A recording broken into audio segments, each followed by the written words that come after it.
perlakuan dia tahu juga. Kita ini tidak dalam konteks memeras, menunjuk apa, enggak, itu wajib dikeluarkan. Nah, menurut aturan juga Pak, bagaimana kalau perusahaan tidak memproses permohonan perpanjangan izin, misalkan, jeleknya ya, maka BPN tidak akan memperpanjang izin lisensinya. Atau dengan kata lain, perkebunan tidak boleh melakukan aktivitas apapun harus ada begitu, karena izinnya belum diproses.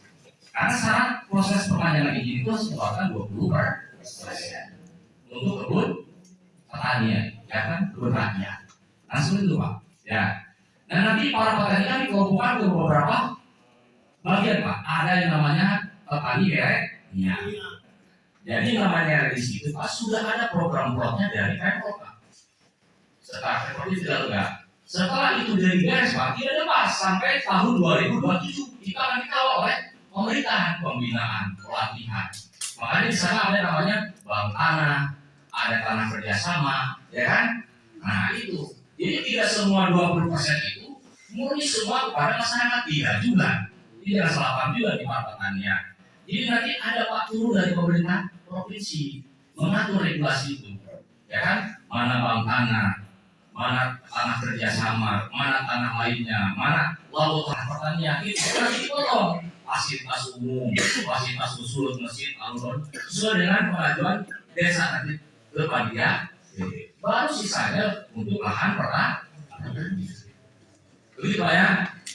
Nah, jadi tidak semua warga desa Cilangkap akan mendapatkan hak pengisian Pak. Tidak. Ini kayaknya seperti kayak BLT aja BLT. Apa BLT? Ya itu. Kan tidak semua warga Cilangkap 5.000 warga dapat BLT. Nah itu nanti didata, disaring, ya kan? Layak dan tidak layaknya, pas ya. Makanya waktu saya ketemu dengan kepala kantor, waktu di Gelora awal ketemu di ruangan Pak Kantor, Kantor menyarankan Pak Iyo ke depan, ini KTP status KTP warga itu harus berani Pak, supaya tepat sasaran gitu loh. Ya saya lihat kan di Gelora, memang dia asli petani Pak sebenarnya, dan petani benar, beribu petani. Saya kira tidak swasta KTP-nya, kan gitu. Supaya sinkron, maka status di KTP itu harus pas dengan profesi yang sebenarnya. Nah, petani milenial yang saya sebutkan, itu kan di usia 19 sampai 39 tahun itulah yang prospek Pemprov akan membantu pelatihan-pelatihannya Pak. Karena sudah ada ya kan, ada tantangan itu, itu seperti itu. Nah, bagaimana sih cara mendapatkan dan distribusi ini caranya? Ya kan? Pertama Pak, yang namanya regis itu diutamakan adalah penataan bidang dan pemenahan di.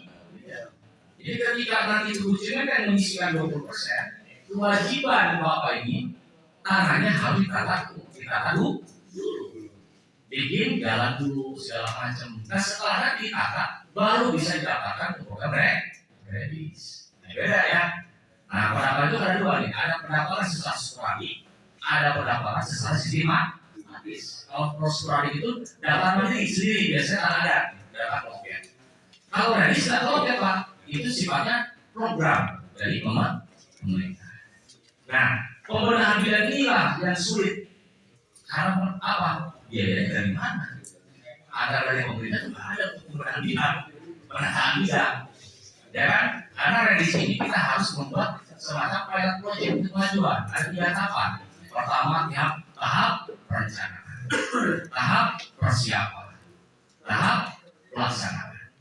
Nah, nanti di Timpora dengan Pak Kadis dia rencanakan. Ini kalau disisikan oleh Tugu Cilenteng ini lahannya buat apa? Rencanakan, ya kan? Nah itu bagian apa? Mau apa sih? Siapa aja? Subjek objeknya. Objeknya kan jelas utaranya. Subjeknya siapa? Ya kan? Diatur berapa sih luasan lahan pertanian sesuai dengan aturan, ya kan? Atau apalagi lahan hunian, kan begitu Pak. Nah, sebenarnya sasaran dari situ Pak orang tidak untuk hunian sebenarnya. Di dalam aturan itu khusus lahan pertanian sebenarnya. Cuma dikarenakan seperti Batar Agung ini, Batar Agung ini kan krisis lahan. Banyak warganya yang mendapati lahan kehutanan. Makanya saya mohonkan ke Pemprov, tolonglah minta hunian sedang lahannya. Karena kasihan juga itu Batar Agung. Mungkin silakan akan sama. Banyak Pak. Tapi sebetulnya di situ sasarannya bukan hunian, itu lahan pertanian. Jadi pemerintah punya kota menjadi berubah, tapi ini mana disiapkan. Tani hasil buktinya dijual, bukan tanahnya dijual. Ini di masalah bapak yang di mana yang dibongkar. Tapi itu memang. Ya, satu Pak, dari situ tidak boleh diperjualbelikan. Kedua, program dari sini harus kondusif Pak. Karena yang namanya PP itu sensitif.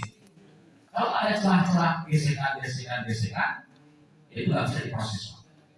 Contoh, seperti Bulog, ya, kita akibat konflik di bawah masyarakat, mau diatur. Hayang mau lega, hayang mau luas-luas, mana tanah warisan kolot. Ya, kan ada dari aturannya Pak. Batas luasan lahan pertanian itu berapa? Batas luasan dunia itu berapa? Nggak bisa. Dari Mama kami masih kampung.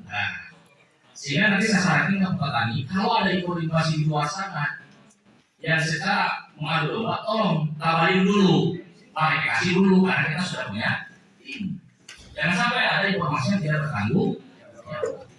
Nah kemudian Pak, sambil menunggu perusahaan mempunyai itikat baik, ya kan?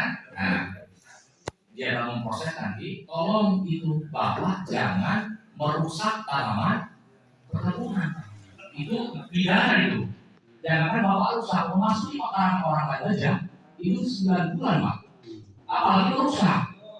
Jaga Tuhan perkebunan, benar gak? Sebelum mereka melakukan penyisihan, ya kan? Nah selanjutnya tadi, setelah IPH selesai, panitia B selesai, nanti hasil kajian penelitian panitia dan tim BPLA provinsi dan kabupaten akan dibawa hasilnya kepada Kementerian PPR BPN Bu. Setelah itu barulah Menteri mengeluarkan surat keputusan, ya kan? Nah, tentang lahan pengisian 20%. Misalkan Pak Desa, Pak Jaya, Pak Jaya, Cilacap, Bantar, aku sama sebelumnya SK Menteri dari untuk apa Cilacap, ya kan? Nah setelah SK Menteri barulah Bapak boleh memulai itu lah. Kalau sekarang tindakan Bapak, ilegal itu, nggak boleh. Terkecuali para penggarap yang sudah ada, yang sudah diberikan oleh perusahaan. Ya, kan itu. Pak Umar, dalam abdi ulah negara beli perusahaan bisa. Saya sudah sebutkan tadi ada 3 kewajiban kan. Wajib membangun di jatuh bangsa itu diizinkan. Selagi bapak-bapak tidak merusak lahan perkebunan, tapi perkebunan itu harus dijaga itu. Gak boleh rusak, gak boleh telan. Nanti setelah SK Menteri keluar seperti si Laguna, lalu tanamannya ada silakan. Itu pun nanti akan saya tanyakan ke perusahaan. Silakan mungkin pihak perusahaan sebelum nanti SK Menteri keluar, tanaman terdekat yang ada minta dibersihkan dulu atau dikosongkan. Kan gitu. Biar tidak ada miss. Kata perkebunan ini masih kewenangan perkebunan. Jadi masyarakat Pak sedikit wajah untuk aturan. Banyak cara ada di video dari kapalan tuh. Ya, kan gitu. Sementara yang namanya disisihkan itu diberikan tanah berikut angka, ya kan? Nah, baca di Quran pasal 570 tuh di perdata, nomor perdata kan? 570 menjelaskan tentang hak milik. Hak milik apa? Hak menguasai, mengelola, menikmati, ya kan? Baik tanaman yang di atas maupun di bawah. Makanya ini saran-sarannya untuk ini kalau mau mengasih, tolonglah itu dibersihkan dulu. Aku siapa aku misalkan kata untuk jembatan Pak nanti lah setelah sisihkan terakhir saya bersihkan misalkan saya kosongkan itu masalah itu ada komunikasi jangan sampai di masyarakat tempat perusahaan melaporkan tangannya sedikit. Nah itu nanti akan disampaikan kepada pihak perusahaan yang seperti kejadian di luar. Aku bisa saja juga bingung dikasih pertanyaan gitu kan. Pak dari sana ya biasanya yang saya tahu gitu kan 2 tahun kan hari itu 2 tahun sebelum habis itu harus melakukan kemarin panjangan pada BPN. Biasanya suka ada instruksi dari direksi, ya kan? Atau direktur utama, tolong itu lahannya akan diberikan nanti